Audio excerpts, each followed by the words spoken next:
Bet you never thought you'd spend a bank holiday Monday watching Danish football.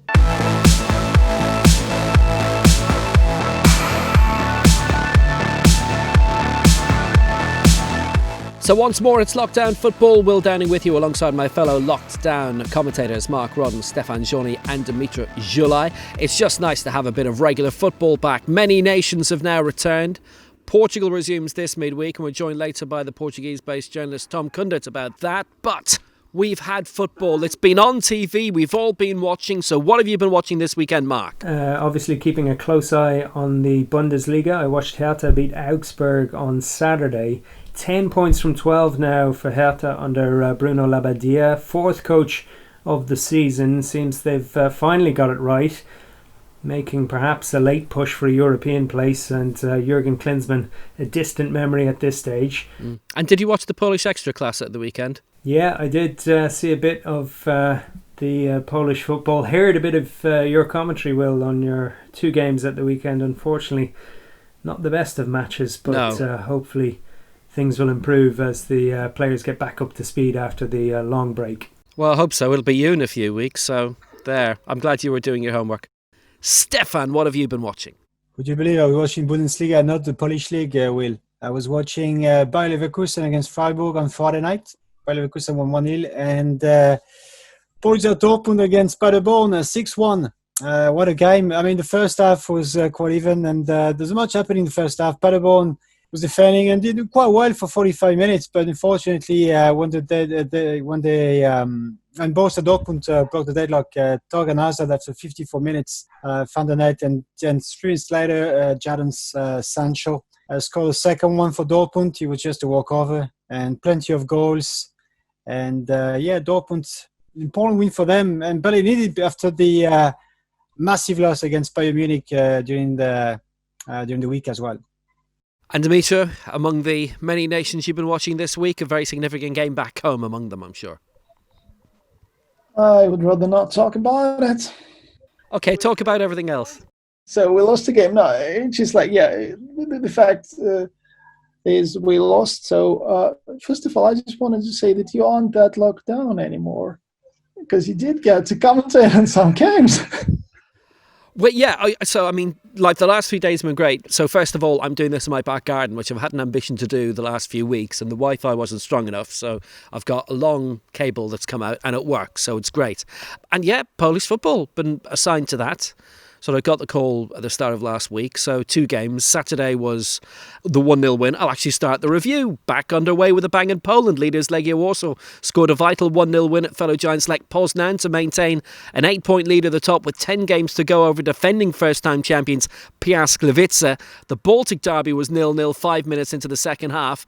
By the end, it was Lechia Gdansk 4, Arka Gdynia 3. But the other game that I'd done, which was immediately before that, was quite a sterile 1-0 win for Jagiellenia Białystok above Cracovia. And if only the Baltic derby, the Three Sisters derby, had actually been the game shown instead, then we'd have had an absolute glut. Because the 1-0 win for Legia Warsaw over Lech Poznan on Saturday, those were 2 teams that really went at each other pretty much on balance over the last 10 years, the best 2 teams in Poland. And it was a great spectacle. And I think the fact that they knew that it was being watched by a much bigger audience than usual in more countries than usual, unfortunately was a pretty comical goal. Horrible goalkeeping error by Mickey van der Hart. Knocked it off his centre-back's back. It bounced off the bar and then it was just tapped into the net. It was a really good game. But it was a 1-0 game, so hopefully we get a few more goals in future weeks. What else have you been watching this week, by the way? Well, I try to follow K-League since we started it, and we had an interview with Smart. Well, he's injured now, unfortunately, so he's out for 3 weeks, and his team lost at home. Now, it was a very lucky goal for the opponents. They just got it in the 89th minute, and generally it was pretty much a game that you could have commentated on instead of the Polish game that ended 1-0. But also, I just still try to get some more insight into the leaders, John Book and Ulsan, because they are different teams. They're playing differently, and it's interesting to see those differences and understand how each of them tries to play, because they were title favorites before the season, and nothing changes after the 4 rounds. They are at the top, and it's interesting to see how it shapes up in that league that started almost a month ago.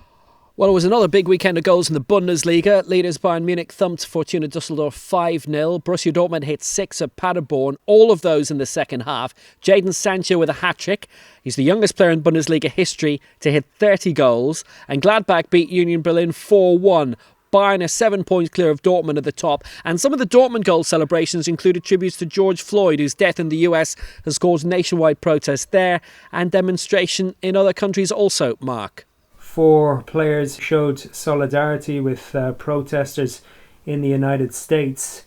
Jadon Sancho and Achraf Hakimi after scoring goals for Dortmund. Marcus Thuram, son of the great French defender Lilian, after scoring for Gladbach. And Schalke midfielder Weston McKennie, who wore an armband with Justice for George written on it. An important show of support, I think. Jadon Sancho with t-shirts saying justice for George Floyd. All of them just suggesting that what's going on right now can't stand, and that we all have to take a stand against racism. That's something that Gladbach coach Marco Rose indicated. He said the whole squad were behind Marcus Thuram for taking a knee after his goal at the weekend. Those players might be investigated for whether they breached protocols, but even the German Football Federation president Fritz Keller came out on Monday and said, the victims of racism need all of us to show solidarity. He said he was proud of the players, can completely understand the actions, and that nobody can be indifferent to what's going on and what has happened in the United States in the past couple of weeks. What did the two of you make of that as well? Well, that's the right thing to do, what the players did, and I just hope more players will join them. And also it is important for famous white players in America in different sports to make their stand and say things that have been said by so many others across the country. And try not to do it in a David Guetta fashion, I guess. What was your take on that, Stephane? Yeah, I think, in the 21st century is still happening. It's quite, unbelievable. And I'm pleased that the players, marked, that event, in different ways, like Thuram and Sancho, for example, in the Bundesliga. But yeah, as Dmytro said, that, it should be done, across the board by, I guess, every sport. And this is not acceptable, off and on the pitch. And, I have no words, really. It's a disgrace. And hopefully we won't see that again. But unfortunately, it's not the case. We can see in different leagues. And Mariga in Portugal, he was fined, for supporters, abusing him verbally and racism, and had to leave the pitch, in Portugal, and we don't want to see that on the pitch. Obviously, it's not acceptable, and I really hope that things will change. We can only hope, and that's what I can say really about this that topic, But it's really, really sad. Well, I mean, Liverpool, we saw a photo that was released of all of their players taking a knee around the centre circle at Anfield on Bank Holiday Monday. And that's what Colin Kaepernick had done in the NFL with the 49ers. And then at the end of the season, despite being one of the best quarterbacks of the season, he ends up being cut. And he hasn't played since, which sort of shows a little bit of endemic racism in the NFL, which I know many of us are fans are. But surely people would have preferred that than what's happened in the United States over the past week or so. What is happening just confirms that Colin was right. Yeah, and Kaepernick, again, was ostracized and was punished by the NFL itself. Why? Which is unbelievable, and they should have been very supportive of Kaepernick, and you can see that across the board. And I really hope football will be supportive, but we've seen, it was not always the case by FIFA, UEFA, not having taking a hard line on the people abusing players on the pitch. We've seen it many times, even this season, players trying to leave the pitch, and again, it's a wider issue in society and education, unfortunately. Now, in the Faroe Islands, which we touched on a few weeks ago, HB won the Tórshavn Derby, beating B36 4-2. They've won all 5 games this season. In Ukraine, Shakhtar Donetsk beat Dynamo Kyiv 3-1 to go 16 points clear. After our Huses video wall, Michelin debuted their drive-in football in Denmark against Horsens and were beaten 1-0 on Bank Holiday Monday. They're 9 points clear still of FC Copenhagen with the playoffs to come. And in the Women's Bundesliga, Claire O'Riordan, who was our guest on our last show, her MSV Duisburg won 2-0 at Bayer Leverkusen to ease relegation worries in the Frauen Bundesliga. But Diane Caldwell's SC Sand lost at Frankfurt. And there was a red card for Amber Barrett in FC Cologne's 4-0 loss at leaders Wolfsburg. I tweeted about that at the weekend, and within a minute it had been liked by Amber. Sorry, Amber. We'd love to have you on the programme, though. Diane as well. Wolfsburg are 8 points clear of Bayern Munich in second. That's the same 1-2 as last season. And there was a strange bit of curfew breaking in France, Stephane, an unofficial players' tournament. What happened there? Yeah, what a story. Just made the headline recently in France. Gaëtan Laborde, one of the Montpellier striker, was involved in the wild or improvised tournament in Montmarsan. It's about 2 hours drive from Bordeaux, south of Bordeaux, and he was doing his confinement in Montmarsan, and apparently a tournament took place, a wild tournament, and he was involved with Loïs Jauny from Saint-Étienne. 2 players were confined in Montmarsan, and the police turned up and realized that there was 2 professional footballers, playing just with, people, in the on the pitch. And unfortunately for Gaëtan Laborde, the media in France, started to talk about it, and he had to apologize. But I want to remind you that tournament took place on the 23rd of May. So it took about a few days, and Gaëtan Laborde did his mea culpa and apologized on Instagram and said that was not acceptable and he won't do it again. He lost football, lost playing, he was missing it badly, but made the wrong call, wrong choice at the wrong time, and had to apologize to everyone. I see as well that Vasco da Gama, the major club in Brazil, have announced that 16 of their players have tested positive for coronavirus. They're based in Rio. They said the positive results came after tests were conducted on about 250 people. Atlético Mineiro and Cruzeiro have also said that a player in each squad have tested positive. Ecuadorian midfielder Juan Cazares for Atlético Mineiro, and for Cruzeiro it's their forward Vinicius Popo. That massive game, like the big 2, I guess, in Ukraine, Dynamo Kyiv, who are your side, and actually, as a commentator, you're actually really well known in Ukraine for being a Dynamo Kyiv fan, whereas over here, club loyalties would be shielded a little bit. So there's a little bit of a culture difference between here and there. No, I think it's the same everywhere. It's just like I started following them and watching them long before I became a journalist. And also, I don't commentate on the Ukrainian league. I've only done 1 game in my life, and they didn't involve either. So I commentated on Dynamo Kyiv in the Champions League, of course, and different European competitions, but that's just about it. I did a few national team games, and that's it. I don't know. You can't really hide it. That's who you are. And also, I can tell you that if you support a club, it doesn't mean that you have to praise them all the time. It doesn't mean that you only can say good things about them and bad things about their opponents, because right now the club is a mess. Well, it's been a mess for years. I've been saying that for years as well.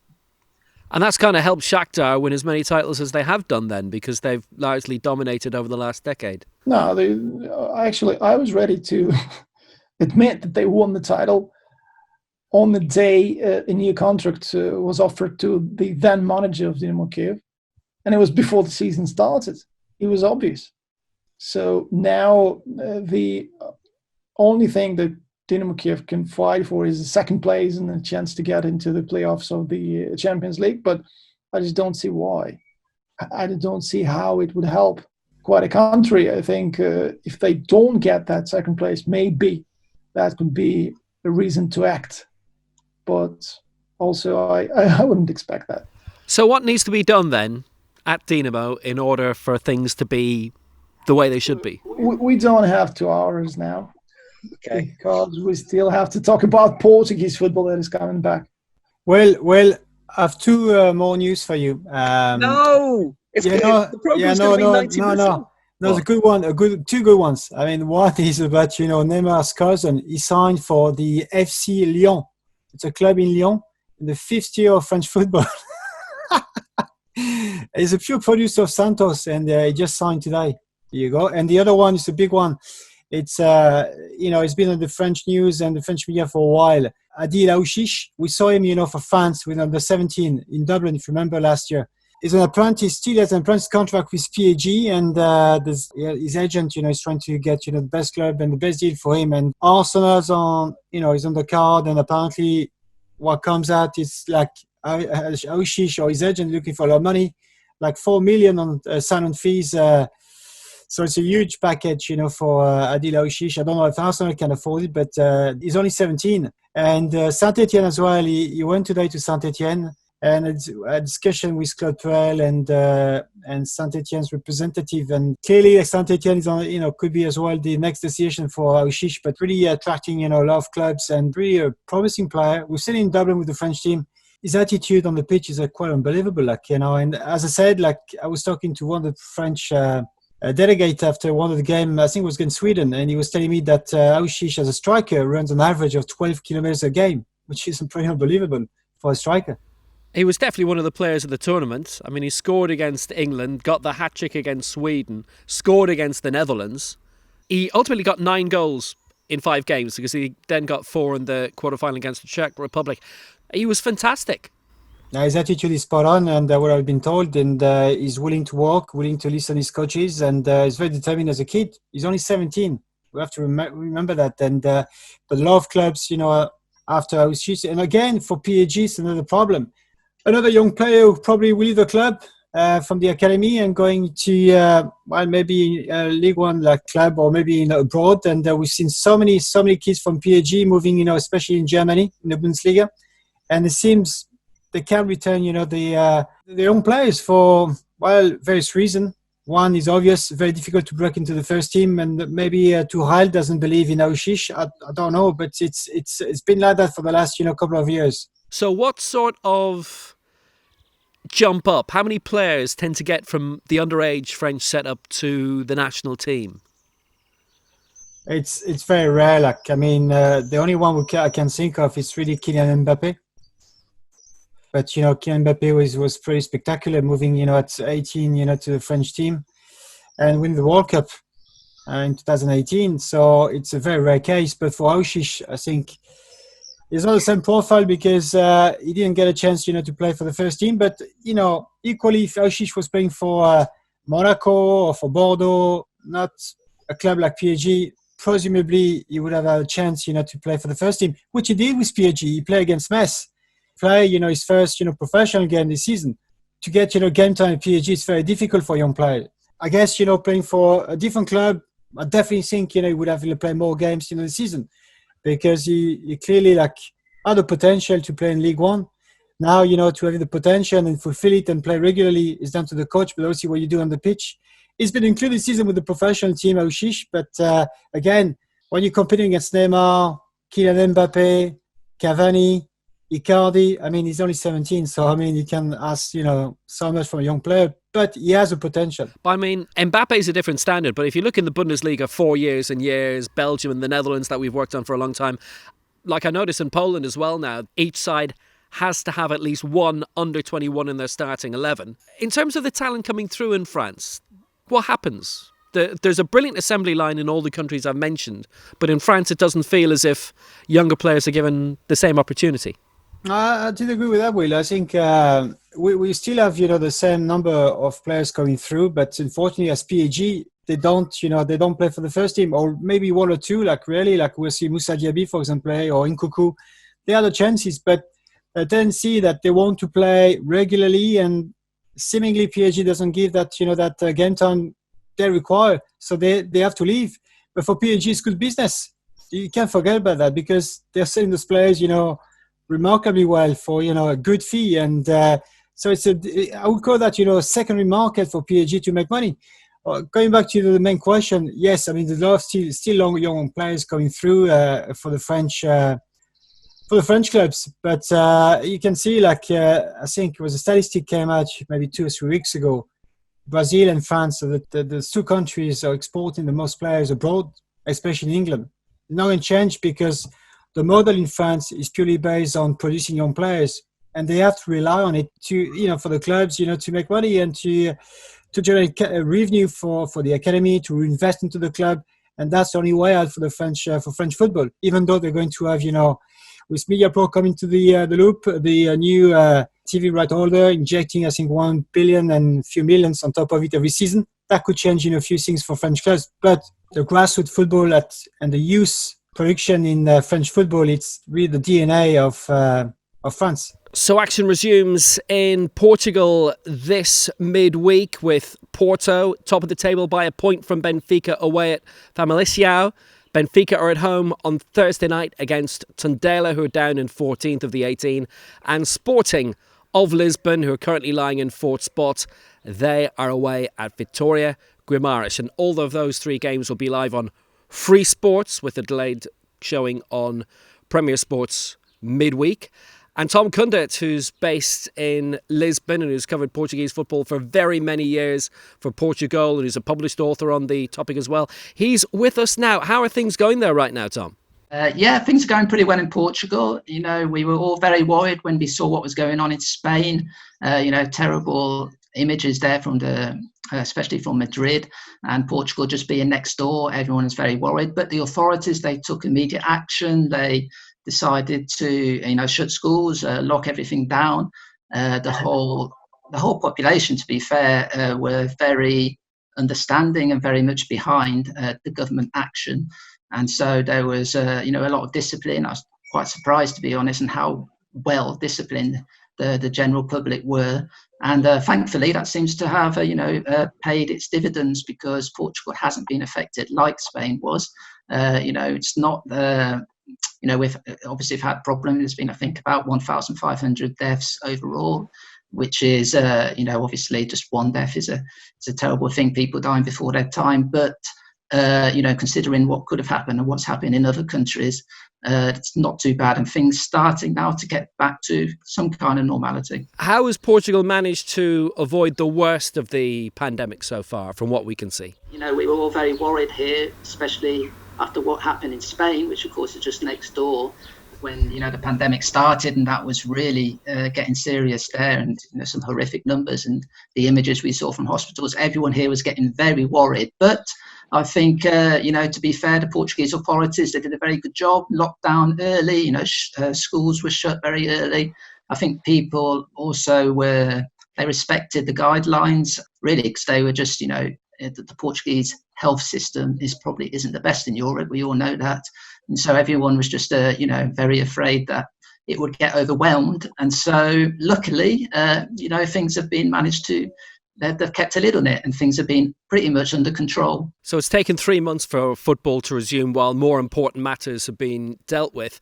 The last games were played the 8th of March, and we're now 10 games to go. Porto 1 point clear of Benfica, and we've got a real title race on. Yeah, absolutely. It's a real shame, this season has been curtailed the way it has, or it's been kind of split in half the way it has, because it was shaping up to be such an exciting championship race. And hopefully it still will be. Of course, it's going to be very different without any fans in the stadiums. But, like you said, it's really got everything to be an epic battle, especially if we look at the fact that the final day of the season, if it does go to the final day of the season, we've got, an amazing programme with Benfica hosting Sporting and Porto going to Braga. So, 2 key games. Those are the massive games anyway. But imagine if, the title's hinging on those results. It's really going to be quite something. And was there a bit of disappointment within football that the interruption came? It obviously had to, but it looks as if there'd been really good momentum in the season, which has obviously been interrupted for now. Yeah. I think, people, obviously there was disappointment. Portugal is a soccer mad country, and, in some ways just the whole society seems to revolve around football in so many ways. So there was obviously, a big disappointment, and you can see there's been a real big void these last few months. But, people have, they've been intelligent about it. They realise, there are more important things at stake. They just hope that perhaps, these last couple of months of the season will make up for it in terms of, we've been starved of football for 2 or 3 months, haven't we? But maybe, we'll get some, real bonanza football these last few weeks. And there's still some restrictions in place because you were hoping to see Benfica on Thursday night, but there's still numbers being limited and no luck for you, unfortunately. No, that's right. Yeah, the journalists, I thought that I go to every Benfica game at home, every sporting game at home. It's just very easy for me logistically, but quite near my house. They're only allowing journalists from national media outlets, and my website does not count as a national media outlet. It's as an international one. So unfortunately, I'll have to miss out, watch it on TV like everybody else. And just from your point of view, is it going to be like that for a few weeks or longer? Possibly. I'll just have to wait and see. So I got a message from Sporting the other day, and they said we could apply normally, although we normally send 2 journalists. But in that case, they said we could only send each, media outlet could only send 1. So, hopefully, that won't change. But, obviously, they're trying to limit the amount of people in the actual stadium and, involved, just to try and minimise the risks of pandemic and any chance of contagion. And I read that I think they were trying to limit it to 150 people, or between 150 and 200 people. That's everyone, teams, coaches, journalists, cameramen, radio commentators, everything. They said they were trying to keep that number as low as possible. So, fair enough. Just have to accept it from my point of view. And I'll be listening to Mark possibly, on the commentary. Tom, before the game in Estádio do Dragão, Porto-Benfica, Benfica had a 7-point advantage. Even after losing, there was still 4. But then a defeat against Braga, a draw against Moreirense, a draw against Setúbal. They were knocked out of the Europa League. So what do you think happened? Because even after watching all those games, I still have no scientific explanation of that. And do you think that this break could actually help Benfica and Bruno Lage to fight for the title, being refreshed mentally, first of all? Yeah, absolutely. Yeah, that's a good question because like I'm sure Benfica under Bruno Lage, so he's been there now about a year and 2 or 3 months, but because of this break, he's basically been their coach for about a year and a little bit, and he's just got this incredible record, especially in the league, where, his first full year in charge, the only games they lost were actually to Porto, and they just won, game after game after game. They actually themselves did an incredible comeback last season when they themselves were 7 points behind, managed to claw it back, ended up winning the league. This season, at the halfway stage, like you said, Benfica was 7 points clear, and their points gap was more at the halfway stage than they were behind last season. I think it was 5 or 6 points last season. And so it's everyone just thought, okay, that's it, Benfica champions, game over pretty much. And like you said, I actually made a note of it here. Benfica, before the lockdown, their last 8 results were lost, drew, lost, won, drew, and that for Benfica is absolutely disastrous form.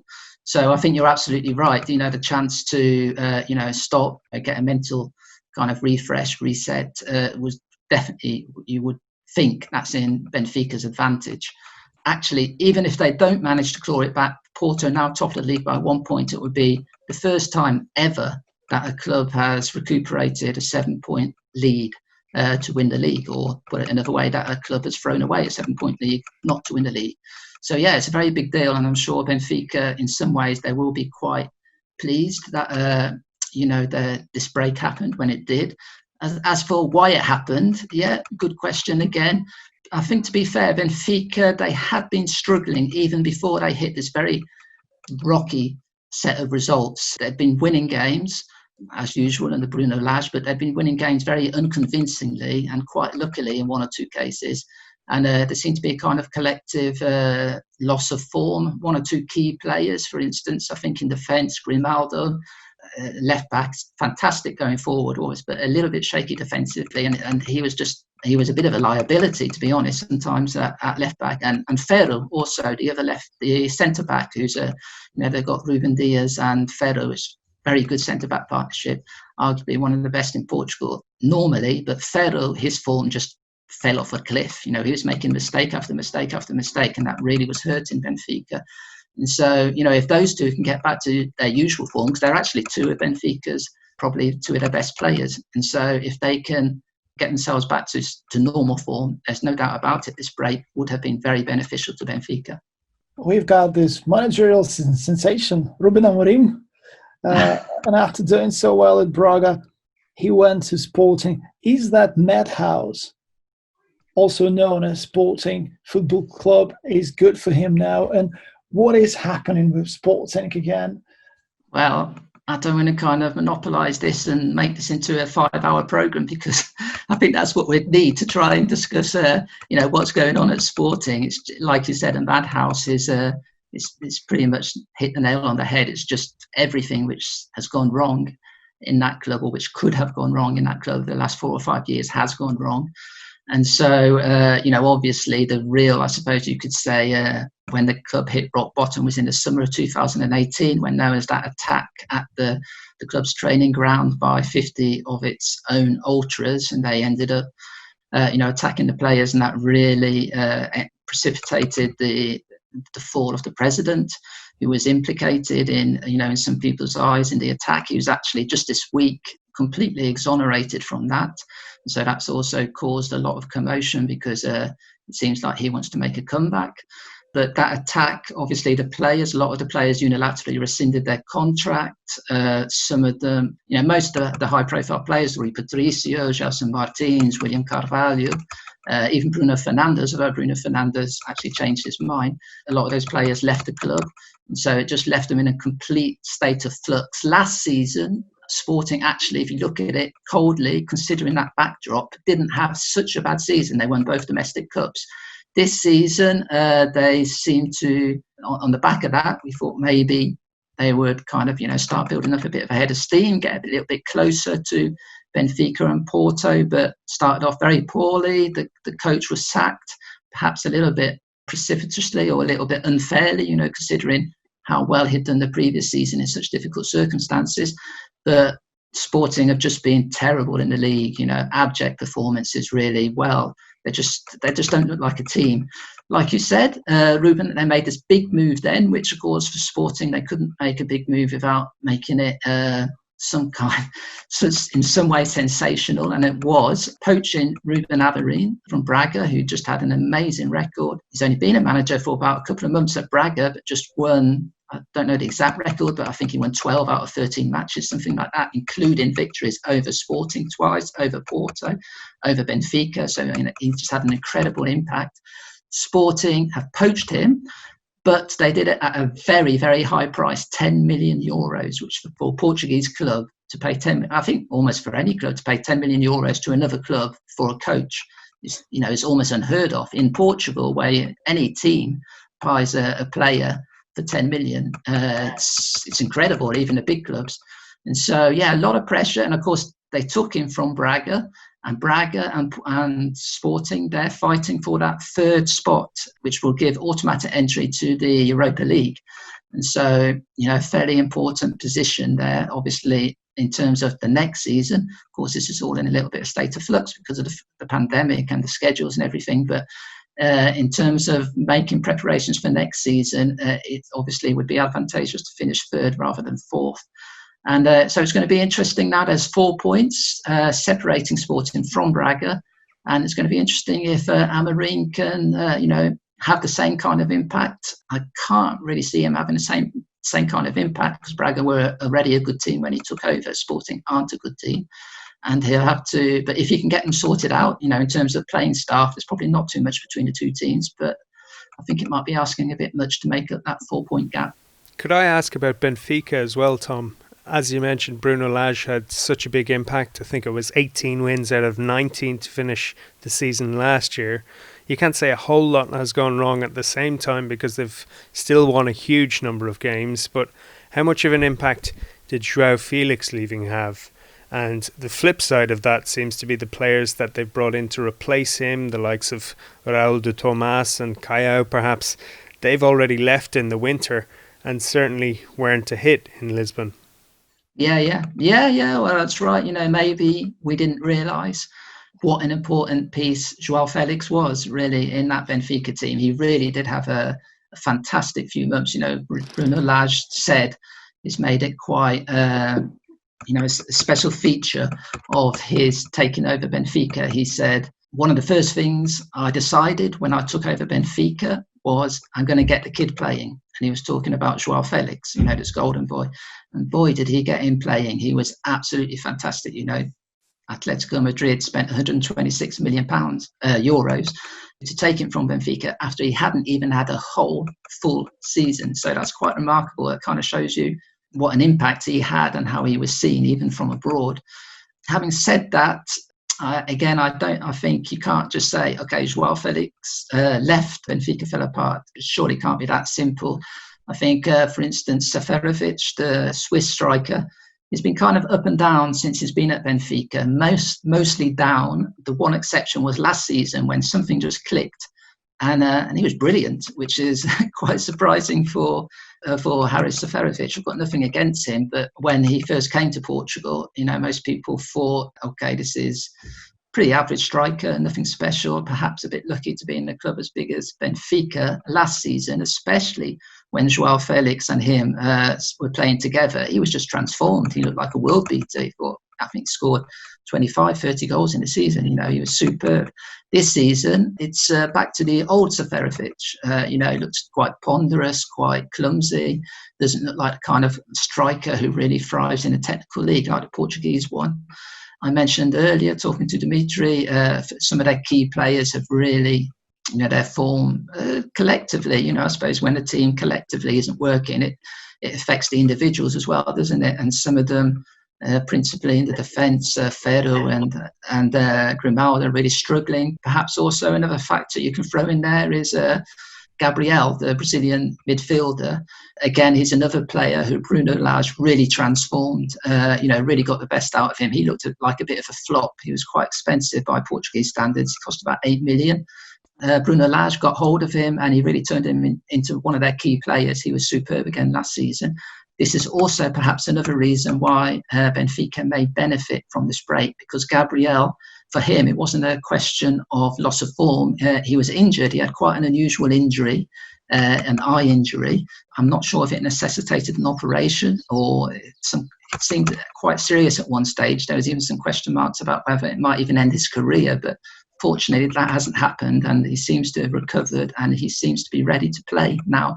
So if he's back and he's in good form, that would be a big boost for Benfica. And for Porto, what's gone right? Because they had so many departures in the summer, Herrera, Brahimi, Eder Militao, without really bringing any big names in. They missed out on the Champions League, but it seems that they've got things together again since. Even looking at the scorers, I think their top scorer has 8 league goals. So it seems to be a real team effort from them. Yeah, absolutely. I think Sergio Conceição has really done a bit of a miraculous job there, really, because, like you said, they've had to sell their best players. It's normal in Portugal for the big clubs, even the big clubs have to sell their players, but they've been in real trouble. They were in trouble in terms of financial fair play, so they really had to have a bit of a fire sale. And when Sergio Conceição went there the first season, he really made wine from water. He turned a pretty average team into champions of Portugal. And even last season competed very strongly. At the end, like I said, they were actually looking odds on to win the championship again for most of the season until Bruno Lage came and turned things around at Benfica. This season, same thing really. They haven't really improved their team at all in terms of personnel. Quite the opposite. But Sergio Conceição is really all about heart and physicality even, and getting the most out of his players from a mental point of view. He actually gets some criticism from Porto fans that the more technical players seem to really find it quite difficult to make their mark. Under Sergio Conceição, for instance, Oliver Torres, who was a big favourite at Porto, Conceição didn't really give him just didn't fancy him at all. He ended up being sold. Even players like Sergio Oliveira back in favour now, but people say he should be one of the first players on one of the first names on the team sheet. Doesn't really seem to fit the Conceição mould, because as I'm sure you know, most of Conceição's players and most of his tactical setup is really all about producing a very physically powerful team, very direct. That's how they beat Benfica really the last couple of times. A bit more brawn than guile, I would say. But fair play to him, because with those sort of players, really looking at their squad the last 2 or 3 seasons compared to Benfica's squad, they probably could argue perhaps don't have the right to go toe-to-toe with Benfica, but they have been doing that, and they've won one championship last season, narrowly lost to Benfica. This one seems to, it's too close to call as well. Moussa Marega from Mali was born in France basically and played for Porto. One of the striker who joined Porto from Maritimo in 2015, and he scored 22 goals 2 seasons ago and 11 last season, only 6. What happened exactly from Moussa Marega? He was quite prolific, but it seems this season he's not doing as well. Yeah, not too bad. Yeah, it's an interesting player, Moussa Marega, because when he kind of first came to prominence in Portugal at Marítimo, did very well there, then went to Vitória Guimarães, which was a step up, a bigger club. Did very well there. Porto bought him, I think, first of all on loan, if I'm right, or they might have bought him. But and his first 6 months there, this is before Sergio Conceição, was an absolute disaster. He became a bit of a butt of jokes, because I think he scored 1 goal. And if I was talking earlier about Seferovic looking at times a bit clumsy and cumbersome, well, Moussa Marega, you could say in some ways, is the definition of that. But Sergio Conceição came in and he was absolutely transformed. And like I was just mentioning there to Mark, Sergio Conceição likes big, physical, strong players, and that is exactly what Moussa Marega is. And he was superb. He was superb that one season you mentioned, the first season.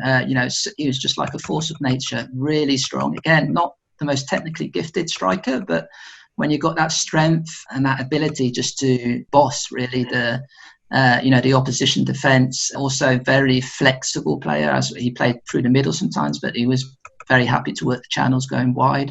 And so, he gave Porto good options there, and he was a perfect fit for Sergio Conceição. And he also, it's amazing also what confidence does.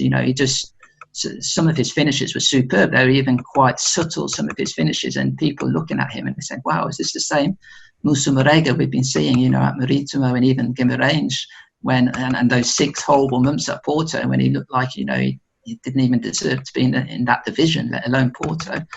What's happened since? I think maybe I'd say he overperformed that season. Everything he touched turned to gold.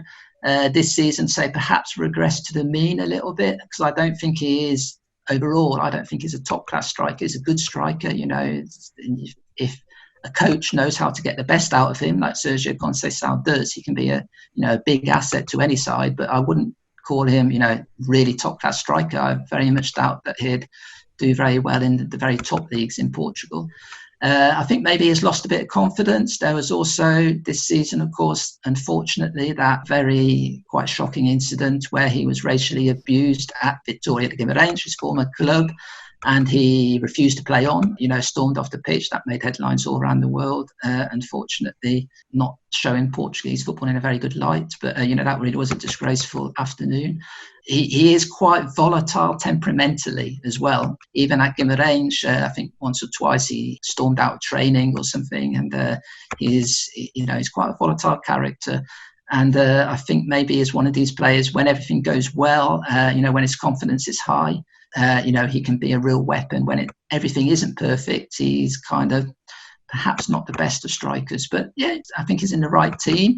Again, it's almost like we're going to have a mini season now, isn't it? These next 10 matches. And so if he's up and firing, he might actually, there's been quite a lot of talk of that season you just mentioned when he was just scoring goal after goal that he would get a move. I think West Ham were interested at one time. So, perhaps he's got a market. And if he really manages to maybe score 5 or 6 goals and make a bit of a splash at the end of the season, he may think that he can earn himself a move abroad, especially as Porto, again, seem to be in a little bit of a hole financially. And the word is that they're going to be selling players in the summer. Yeah, because 2 years ago, Mariga was linked to Marseille. They were looking for a striker, and he was doing so well. And there was a lot of speculation that he was going to leave during the winter break, but stay at Porto. But just another question about Sergio Conceição, because you put a point that he's a leader, like we know that, and he's a kind of an impact manager on the players. And because when he was in France, he coached Nantes for one season, and they did really well. And the players, bought into him. But in a way as well, do you think he has shown a bit of limitation technically as a coach? Because I thought, from Nantes, you went to Porto. I was expecting a little bit more from Sergio Conceição. Yeah, maybe. That's a fair question, I think. This is this bit of a moot point. Some people say that he is limited tactically. Others say because Porto, they don't show much variation in the way they play, but much kind of evolution since Sergio Conceição is there. But other people, they point out, probably fairly, that with the players he's got, this is nothing like the Porto of even 5 years ago or 10 years ago or 15 years ago, when they always had a top-class side who could compete in the Champions League. This has got absolutely nothing to do with that Porto. Other people think he does actually show a bit of tactical variation. I remember he did do some interesting things. For instance, Miguel Layún, I always remember, very good Mexican right back. He actually did some good tactical innovations with him playing in central midfield in a few games, which, played out well. And he does like to mix things up in games, although the whole kind of ethos of his team doesn't really change. It's all about kind of in your face, physicality. Also, people who, I'm a big fan of Sergio Conceição myself, and if you look at him, almost every club he's been to, he's done well. His results have been positive. He's never really had a really top-class squad to work with.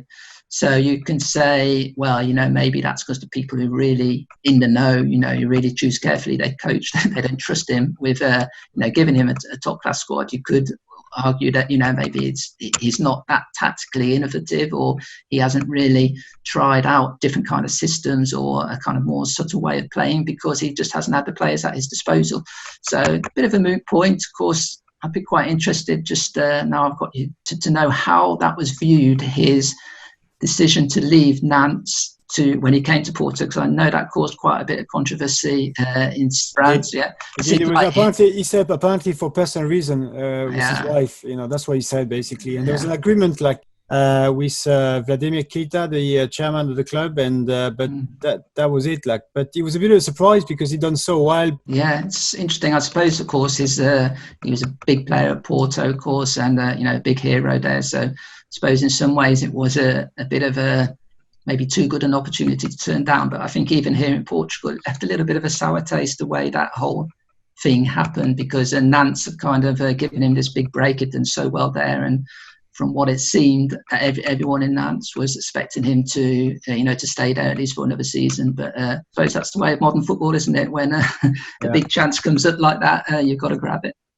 I just wanted to say a few things about Moussa Marega, because I did a few games this season when Porto played. And Marega is a perfect example of a selfless striker. He works for the team. He can be on the right, he can be on the left. Even though he's big, and you'd expect him to be in the box, but he works all those flanks.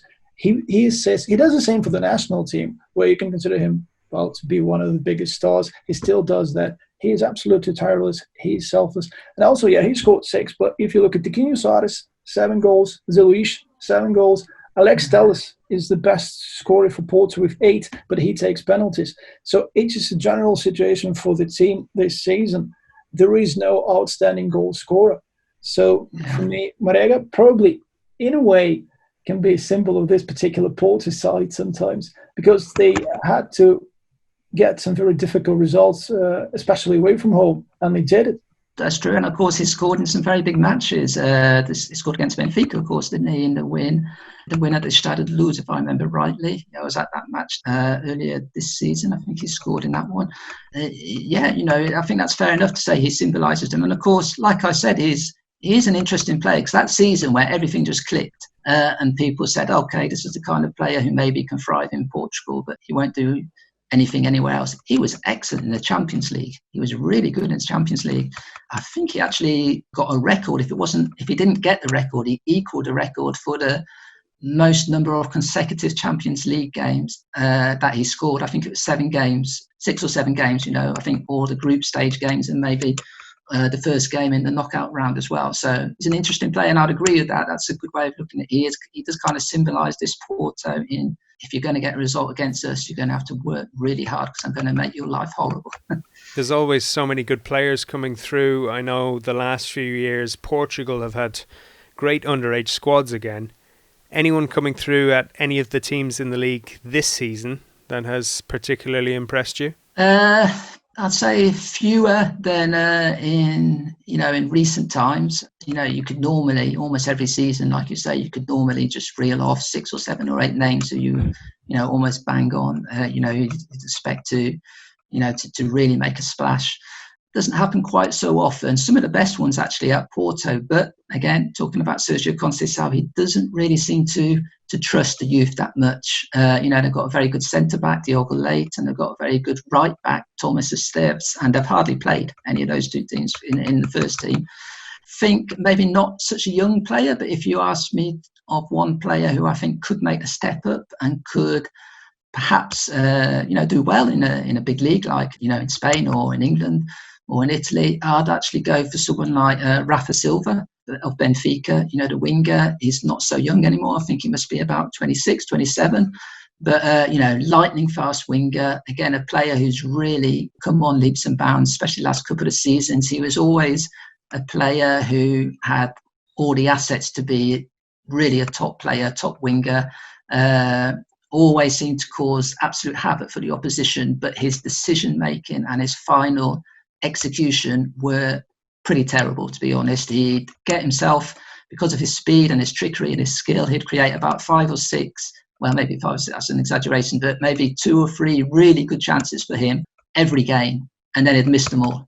And then something happened under Bruno Lage. I don't know, some people have asked Bruno Lage this, what did you do? What did you say to Rafa? How did you kind of just mentally, I suppose, prepare him better? And he just turned into the kind of cold-eyed assassin. Would be a bit more of be a bit of an exaggeration, but he just absolutely transformed him. And he just, instead of maybe scoring 1 out of every 10 chances, he'd score like 8 out of every 10 chances. He just scored goal after goal after goal, created loads of assists, and because everyone knew he was a top player, he was just missing that final piece in his game. So I think he's one who could, if you ask me, one player who could, really make a splash abroad, I think I'd say Rafa Silva. And Porto have done the double over Benfica this season, and obviously a point clear at the moment. Have they improved greatly on previous seasons? If they get over the line, worthy champions? Porto. Well, if I'm always a believer that whoever finishes up at the end of a 34-game season at the top of the league, they're worthy champions. I think, despite all these, we won't get into the never-ending controversies in Portugal about refereeing decisions or whatever. But beating Benfica twice, that's that takes some doing to start with.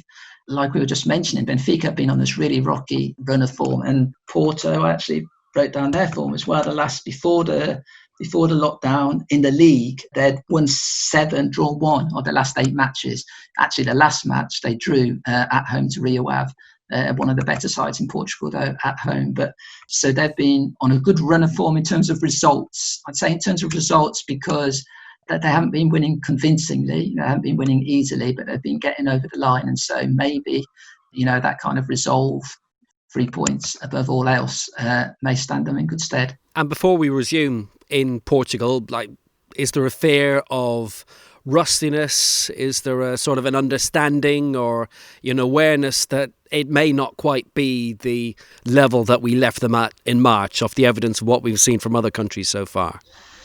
Perhaps, yeah. I think it's just an open question. People really don't know, isn't there? There's so many unknowns in this situation. No crowds. How would that affect people? The Portuguese league, I'd say one of the biggest strengths, which is simultaneously one of the biggest weaknesses in the Portuguese league, is there is a massive difference between the top clubs and everyone else. talking about basically the big three, which is Sporting, Benfica and Porto. And then maybe you can say Braga and Guimarães, a little bit smaller. And then everyone else, really, really small club in comparison in terms of resources. And so obviously, especially when they're playing at home, the big clubs, that makes a massive difference because you've got 50,000 people, literally a couple of dozen people away supporters. So basically, the whole stadium is willing one result, and that puts a lot of pressure on the referees, of course. And, there's no doubt that must have an effect. And even when the big clubs play away, most stadiums they go to, their fans will be in the majority, even when they're playing away. And so it's going to be interesting to see with no fans at all, what effect that has. Perhaps we'll see some surprise results. It's quite often, I think Mark just mentioned it earlier, these big clubs just go on incredible runs, like Benfica, 19 games, lost one, won 18. That would be amazing in any country. In Portugal, yeah, it's pretty impressive, but not unheard of. That does happen on quite a regular basis. And so it's going to be interesting to see, especially if, I suppose you could say, a more level playing field, if that will have an effect on the results. In terms of injuries, of course, we've had a few examples, haven't we, from Germany, that a few injuries have popped up already. Perhaps players, they haven't had a full pre-season. There's a lot of uncertainty, even psychologically. It must be quite difficult for them. Let's see if that affects people. Actually, Porto, unfortunately for them, have had quite an important injury already in training. Their centre-back, Marcano, Spanish centre-back, he's had a very good season. He's got a bad injury, so he's out for the rest of the season. Question of wait and see. Will, in some ways it's interesting because it's so different, isn't it? It's everything's different. And so people are, as well as being football starved, having no football to watch the last 2 or 3 months. It's going to be it's going to be very interesting watching football in Portugal like it's never been before. Do you feel like the players are willing to come back? Because in May, like me in May, I think Danilo Pereira was doubtful about the protocol in place, come back and play. What's the view from the players? Like it's they're quite confident that players will be looked after, and because we've seen in Germany a lot of muscular injuries, but also players have been tested positive, and we had a few cases in May as well in Portugal. And can you tell us a little bit more about it? Yeah, you're absolutely right. There was actually shortly after it was officially announced that football would be coming back, there was, I think, the first Sunday afterwards, there was a whole series of events and news which suddenly threw everything into confusion and thought, well, maybe this won't happen because 10 players or staff across 4 different clubs tested positive. This was about 2 or 3 weeks ago, tested positive for COVID-19. And so they obviously had to go into isolation.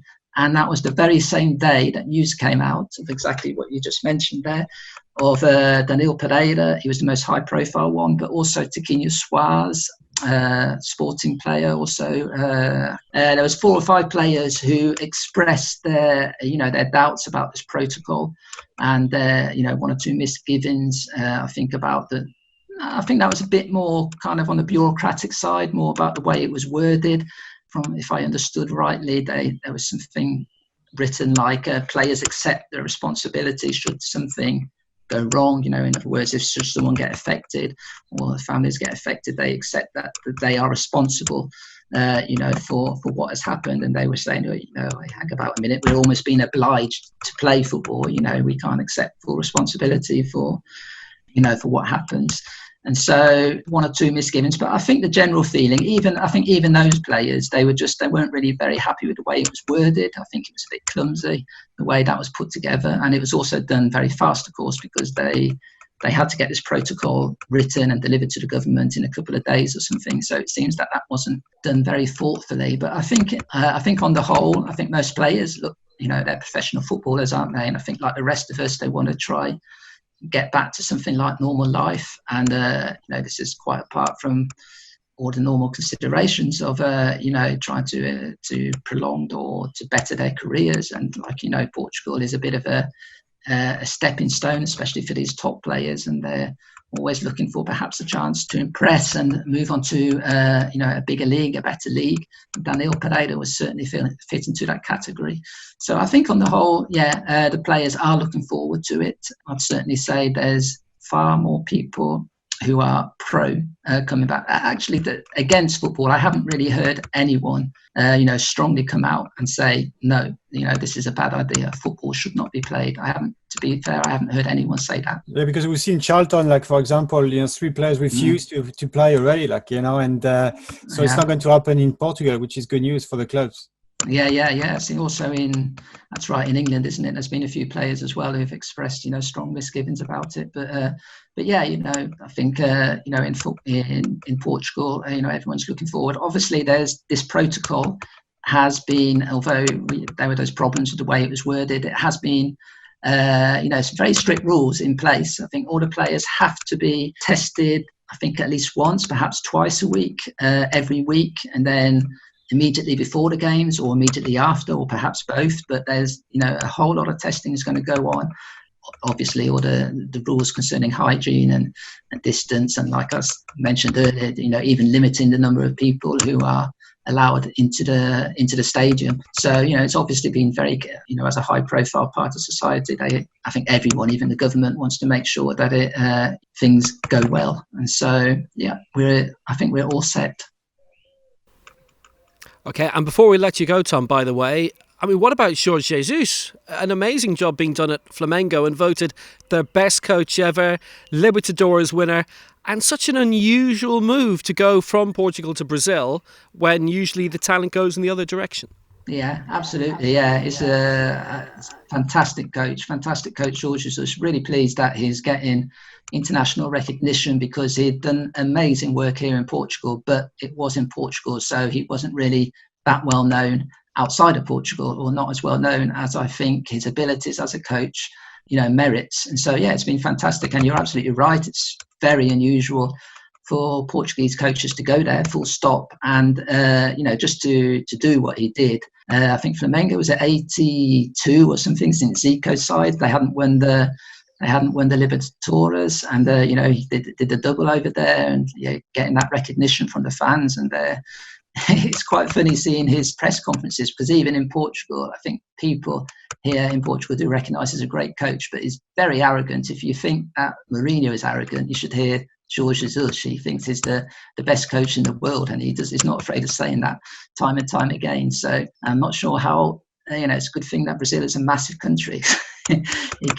His head will be big enough to be in there. But fair play to him. It's done great, and also it's had a very good effect in terms of raising the profile of Portuguese coaches in Brazil. Since the end of last season, I think 4 or 5 Portuguese coaches have been hired by Brazilian clubs. Of course, the life of a Brazilian coach, I think, is even more volatile than over here in Europe. And I think since 2 or 3 of them have already been sacked. So it's kind of swings and roundabouts. But he's doing great. And I think he's 66 now, but he's got plenty of energy. And who knows, he's always said it's his ambition to take over a club here in Europe, one of the very big clubs, so he can have a shot at winning the Champions League. So maybe if someone goes out on a limb, that would be quite something to see. Portuguese coaches, it's a very interesting case, especially in Europe, because you can see a lot of Portuguese going abroad, and in England, especially in England. What is the reason behind it? Because I heard, I've been told anyway, the youth syndicates in Portugal to promote, Portuguese coaches across, the world, basically. And do you think that's definitely a huge influence about, clubs, appointing coaches from Portugal than Italy or Spain or France, for example? And is it true, that syndicate is very powerful? So, I think also there's a good spirit. This, the union or the Portuguese coaches syndicate, that they create this good kind of atmosphere whereby the coaches tend to help each other and promote each other. And of course, we cannot possibly talk about Portuguese coaches without, mentioning the role of Jose Mourinho. He was, love him or hate him, he was just incredibly successful and very different, I think. And I think that his ability to adapt, especially, in different, being a success in 4 different countries, that opened a lot of doors, without a doubt. A lot of people were looking for the next Mourinho.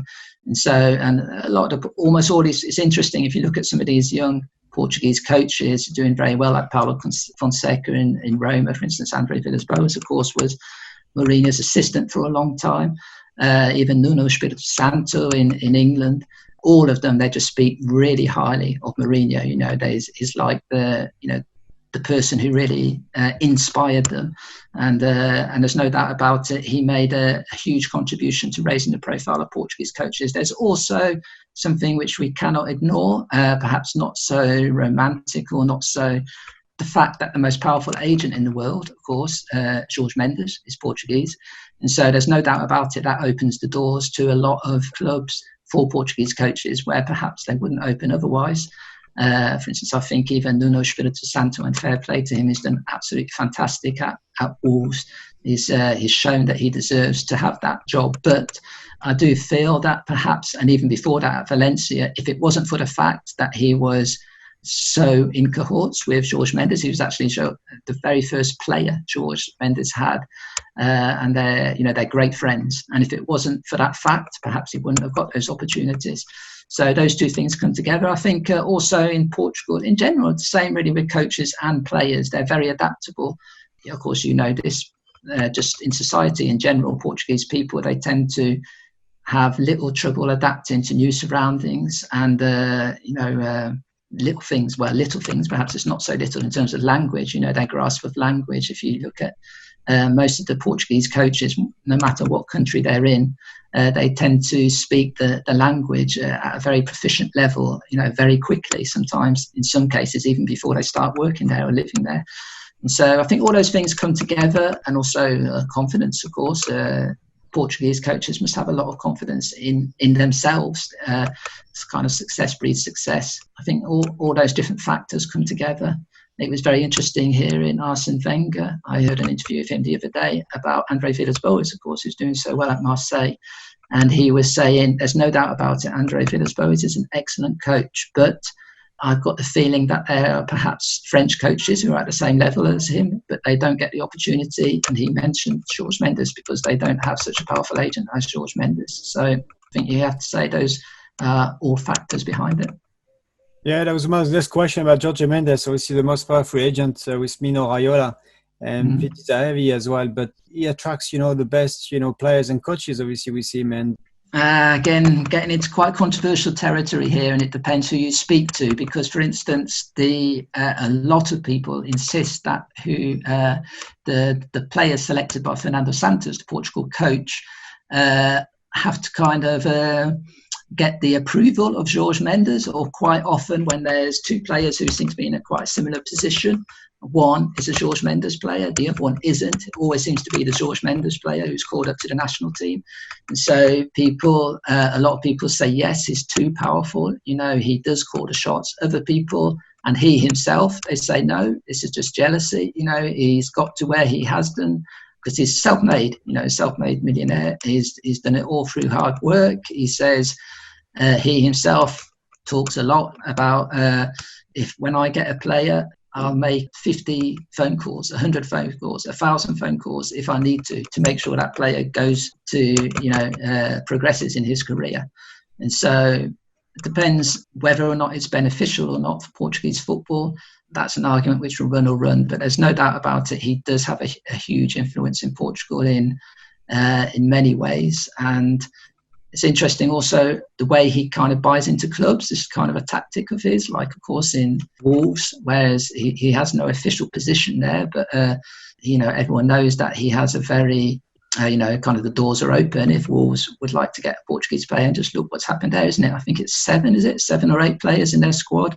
We had the same thing at Valencia when, again, Nuno Espirito Santo was the head coach. Here in Portugal, we've got a smaller club now called Famalicão, who are very much in cahoots with Jorge Mendes, and they're doing very well, punching above their weight, using a slightly different tactic, getting players on loan, mainly very high-quality players who will just stay for a year. And then, of course, that benefits them because they have a strong team. It also benefits Jorge Mendes because then these players, their value increases and they get sold and he'll get a bigger commission.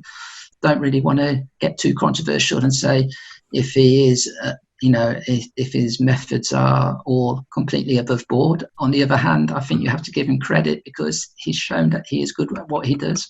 The club knows what it's getting into. Sure, when you give Jorge Mendes such a big say in who comes in and who comes out of that club, you've got advantages and disadvantages. And so if things go wrong, should Jorge Mendes be blamed for that, or should the club be blamed for that, for getting involved? And I'm pretty sure that if you asked 100 Wolves fans if they think Jorge Mendes is a good influence or bad influence, about 99 of them would say he's a very good influence.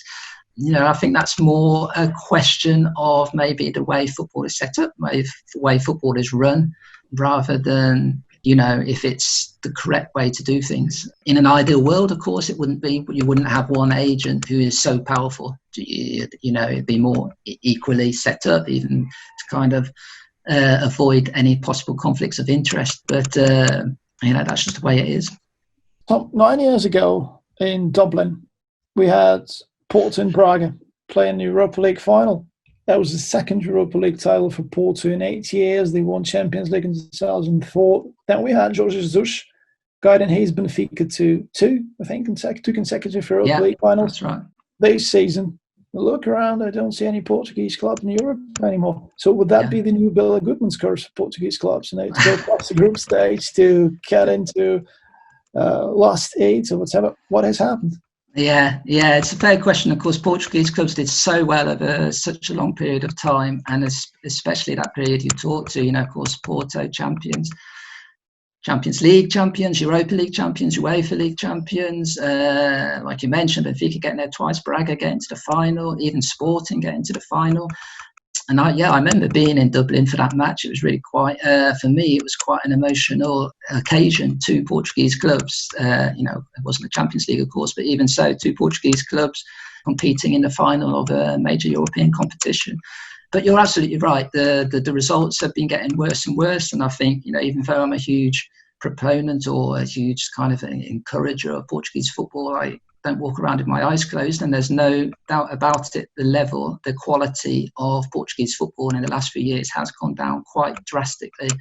Why is that? I think there's a few reasons. I think one of the main reasons is, for instance, most of these great Porto sides and even Benfica sides, they were built on basically buying in very talented, perhaps not quite so well known South Americans, especially Brazilians, Argentinians. Those players would be guaranteed Champions League football, so it's attractive for them to come in.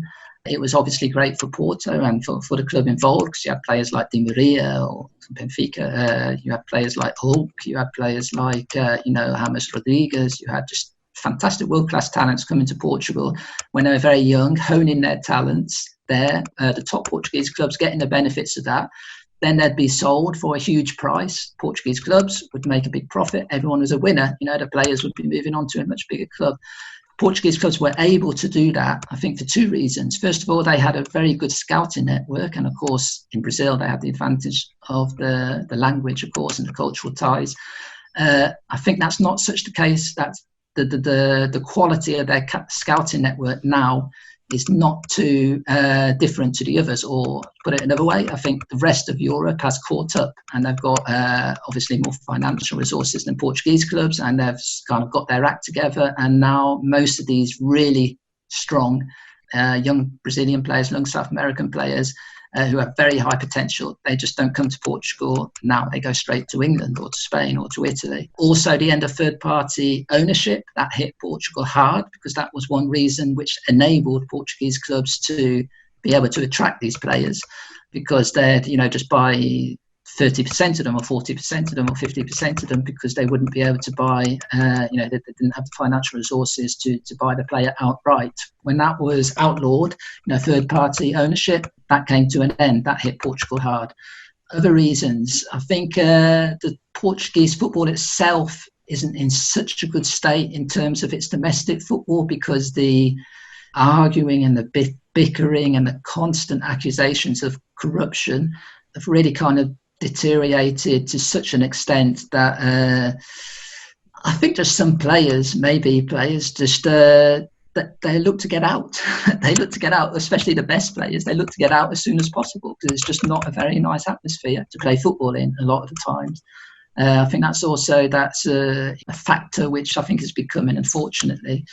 People keep saying we need a kind of root and branch change of Portuguese football. They need to get rid of all the current presidents. They need to get a whole lot of new ones in, but very slow for things like that to change.